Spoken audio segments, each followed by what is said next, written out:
नमस्कार दोस्तों, स्वागत है आपका मेरे इस YouTube channel Saurabh Raghav voice में। आज मैं आपके लिए एक बहुत ही बेहतरीन कहानी लेकर आया हूँ जो कि आपको बहुत प्रेरित करेगी। तो चलिए कहानी शुरू करते हैं। कुछ सालों पहले की बात है। एक गुरु और शिष्य जंगल से होते हुए अपने गांव जा रहे थे। चलते चलते अंधेरा काफ़ी हो चुका था।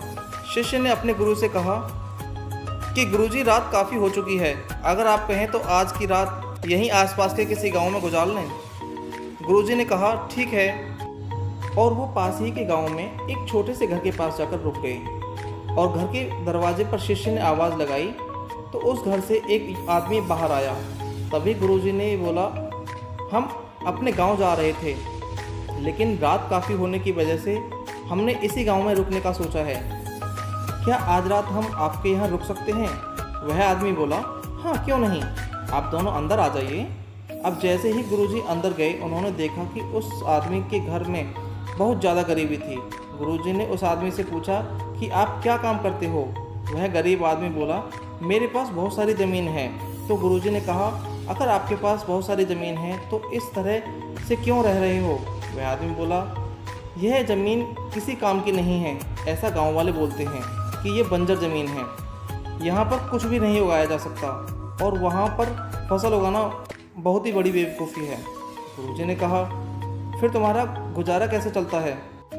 उस आदमी ने कहा, मेरे पास एक भैंस है जिससे मेरा पूरा घर चलता है। यह सुनने के बाद गुरुजी सो जाते हैं और रात में जब सब लोग सो रहे होते हैं तब गुरुजी अपने शिष्य को उठाते हैं और उस गरीब आदमी की भैंस लेकर अपने गाँव चले जाते हैं। तो शिष्य ने अपने गुरु से पूछा, हे गुरु जी, आप कहीं गलत तो नहीं कर रहे हैं? उस गरीब आदमी की रोजी रोटी इसी भैंस की वजह से चलती है।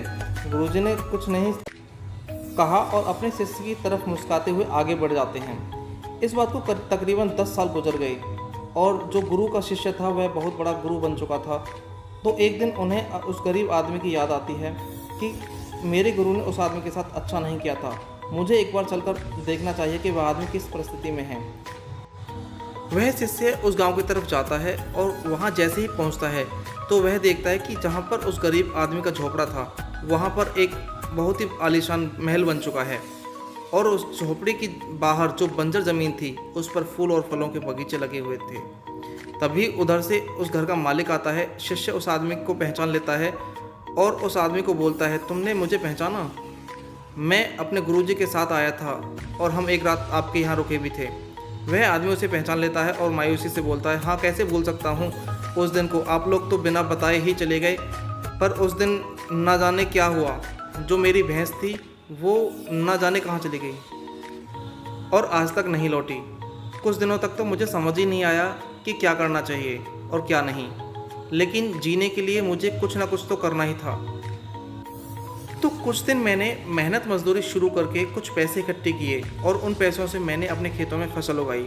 आखिर में मुझे अपनी मेहनत का फल मिला और आज मैं इस गांव का सबसे बड़ा और सबसे अमीर आदमी बन चुका हूं। यह सब सुनकर वह शिष्य बोला, लेकिन ये काम तो आप पहले भी कर सकते थे। आदमी बोला, कर सकता था, लेकिन मेरी ज़िंदगी बिना मेहनत के भी चल रही थी। मुझे कभी लगा ही नहीं कि मेरे अंदर भी इतना कुछ करने की क्षमता है, इसलिए मैंने कोशिश ही नहीं की। लेकिन जब मेरी भैंस चली गई तब मुझे एहसास हुआ कि मैं दूसरा काम भी कर सकता हूँ जिससे मैं अच्छा खासा पैसा कमा सकता हूँ और मेरे बच्चों और पत्नी को अच्छी ज़िंदगी भी दे सकता हूँ। इसलिए मुझे कुछ ना कुछ तो करना ही था और तब मैंने ठान लिया था कि अब मैं जो भी करूँगा पूरी मेहनत के साथ करूँगा, अपने दम पर करूँगा और आज इसलिए मैं इस मुकाम पर पहुँचा हूँ। यह सुनने के बाद शिष्य के आंखों में अपने गुरुजी के लिए आंसू आ गए और उसे अब वह बात समझ आ गई कि क्यों गुरुजी ने इस आदमी की भैंस चुराई थी। दोस्तों, आप भी सोचिए, कहीं आपकी ज़िंदगी में भी कोई ऐसी भैंस तो नहीं है जो आपको एक बेहतर ज़िंदगी जीने से रोक रही है? उस भैंस ने कहीं आपको बांध तो नहीं रखा है? अगर आपको लगे कि ऐसा है तो आगे बढ़िए, हिम्मत करिए और अपनी रस्सी को काटिए और आज़ाद हो जाइए।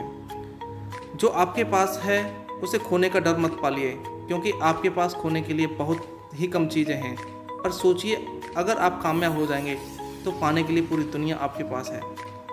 तो जाइए और उसे पाकर दिखाइए और अपनी ज़िंदगी को सफल बनाइए। दोस्तों, आपको यह मोटिवेशनल स्टोरी कैसी लगी हमें कमेंट करके ज़रूर बताएं।